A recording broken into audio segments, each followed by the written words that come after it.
So something pretty traumatic, I would say, happened to me last night. All right, guys. Well, here it is. This thing is pretty beat up. Looks like the bead. Well, looks like this bead locks can't be used again. Snapped off. Left side of the pumpkin.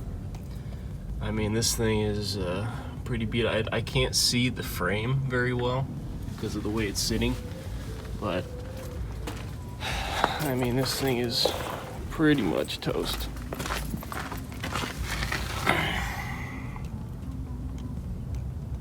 And dug into the ground. Airbags.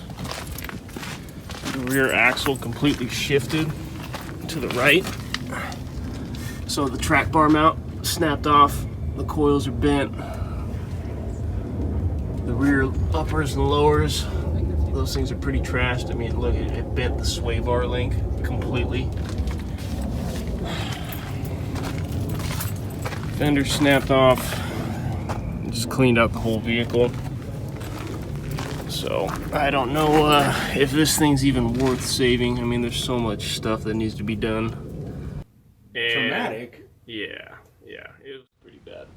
And this has never happened to me before.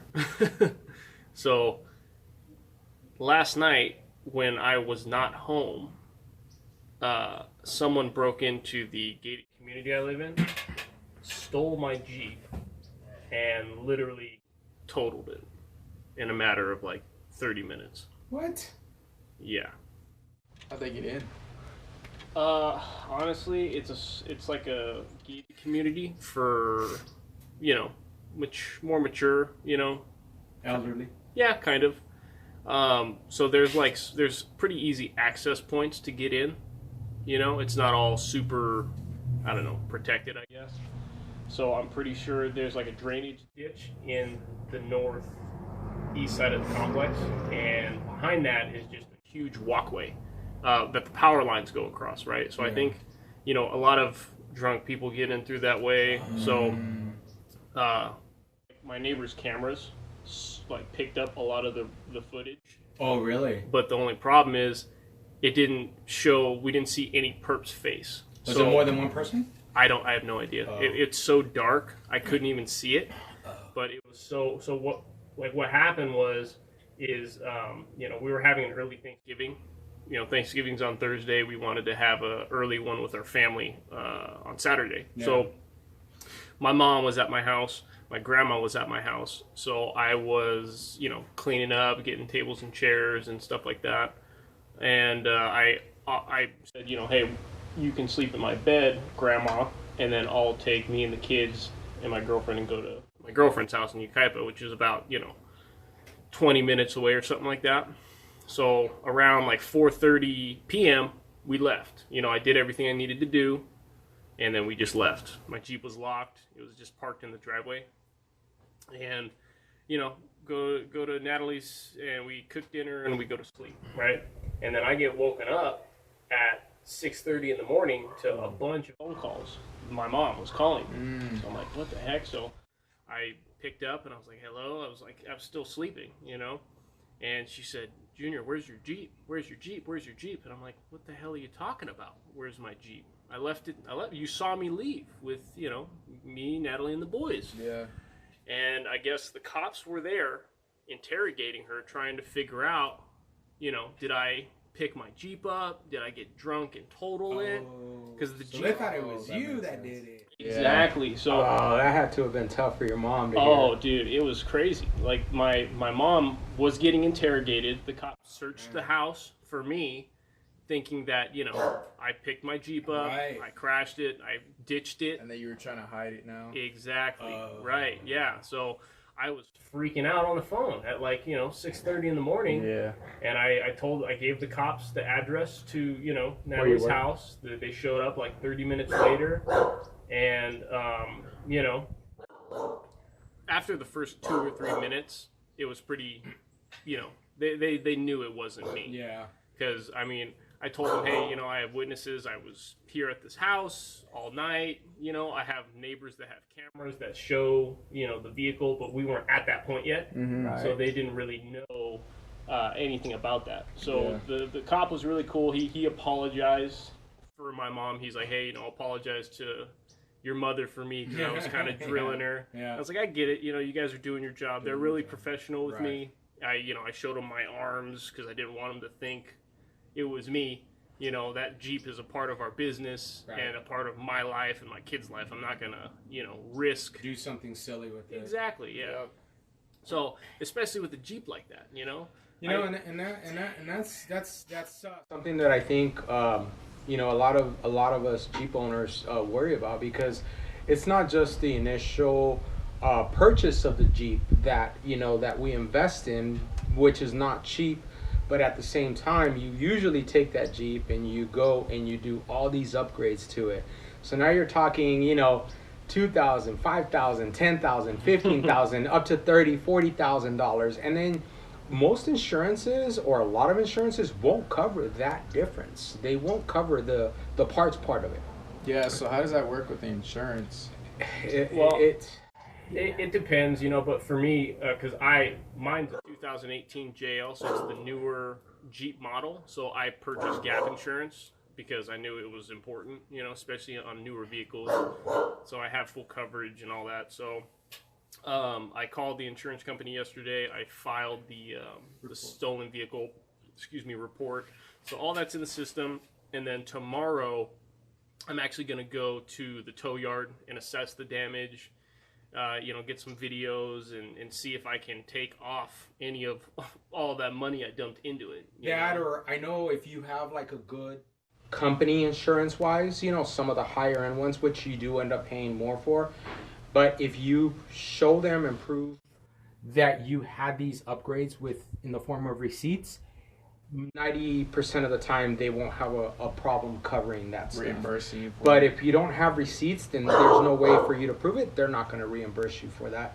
But that also, leads into the thought process of what else can I do to, that extra, alarm wise, there's steering wheel clubs, there's, what other aftermarket items can I put on my rig so that this kind of stuff doesn't happen? Because again, this is an investment. It's not like just any normal vehicle that, that's out there. So I mean, it's something to think about and something that we have to really, look into for future, rigs that we buy for the company, because it's a lot of money, I mean, it is. Even if I had a standard club going over the steering wheel, that would have prevented it, because once the police report was filed and I got back to my house, I walked over to my neighbor's and I was able to check out the footage, and it shows like at 3:50 in the morning, I just see the rear tail lights going off, like alarm sounds, and it was so quick. It was literally, I see the flashing lights, I see the Jeep back up with no lights on, because I do have running lights. You guys know I have the LED lights. None of that was on, so something was up. So at 3:50 in the morning, I see that happen. I see the Jeep drive off, and then literally 20 minutes later, the Jeep is crashed. Wow. Probably like 20 miles from the house. Oh, they were far from the house. Maybe 15 minutes. So it wasn't that bad. It was going up one of the interstate highways, one of the highways going up to the Big Bear Mountains. Yeah. They must have lost control. And we're gonna take advantage of your beadlocks and 37 tires, huh? Yeah. And like, we could damage this one. It's not ours. We didn't pay for all this stuff. I mean, I guess that's crazy. Whoever took it obviously did not know what they were like handling. Because I know that Jeep. Anybody who's an off-road enthusiast knows how to drive a Jeep. It's not that complicated. Well, even then, I mean, trust me, when you go from your own rig to someone else's, it's a learning curve. I mean, because every rig, every Jeep has different quirks to it, different things that it does that you're not used to. So it's a change. Basically, what happened though is apparently the Jeep lost control and it was coming down the highway. Oh. And it because there's a local Facebook group about our community, and my Jeep actually ended up on there. So it was a picture of it toppled over on its side, and then tons of comments flooded in, tons of people talking. So I was like messaging people, like saying, you know, like this is what happened. You know, I was gone out of town, you know, because my parents were in town and we wanted to do Thanksgiving and this and that. So I, you know, blah blah blah. Anyways, so like I guess the vehicle came to like a screech, and then it slid sideways and then hit like some kind of planter and then toppled over. So thankfully, within the community, the little Facebook group, I was able to get a hold of the person that owns the tow yard, one of the owners or something like that. And I was like, hey, like, can you explain the damage to me? Because if it's a couple of small things, sure, we can fix it. But, you know, what he was explaining to me, like, my axles are snapped, the airbag's deployed, it toppled on its side, the fenders are gone, the wheels. So would you say it's a total loss? Well, I'm hoping that I can like recover some stuff that was on it. You know, maybe the bead locks and the cop said, you know, the steel front bumper and winch, it barely got some scratches on it, so I'll probably recover that. Nice. But good. Other than that, it's probably total. Especially since when I go get some video tomorrow, I'm gonna check the frame, see how the frame is, and you know, check the axles. But I mean, he said they're both snapped and twisted, so I think it's a total loss at this point. All right. Well, again, food for thought, everyone. I mean, we have to really consider, you know, beyond the upgrades. You know, it's not just about the GPS and this and that. It's about, you know, keeping it safe. Because this happens way more often than we ever think about. So that's what's cool about the community we're in, though, because if stuff like that happens, everyone's so quick to jump on and say, hey, this Jeep was stolen, and everybody reposts it 5, 10, 20 times. Off-road community, you gotta love find it. So. Yeah, oh yeah, all right, definitely. There's been several times that happens. So I mean, but definitely, I think in the future we should definitely look into and consider safety stuff for the vehicles. Yes. Even if it's just a club. Club is cheap, you know, locks onto the steering wheel. You got a key on your stuff. Something like anything like that, or you can go a little bit more, you know, in depth. You can get low jack for the vehicle. You can get Revelco has a really cool like feature where the Jeep won't start at all. Cuts the fuel. Yeah, pretty much. Even I know people do the battery disconnect trick. You know. Oh, do they really? Oh yeah. People just take a terminal off, just so it does not move until obviously the owner would. But Jeeps don't have locking latches, so.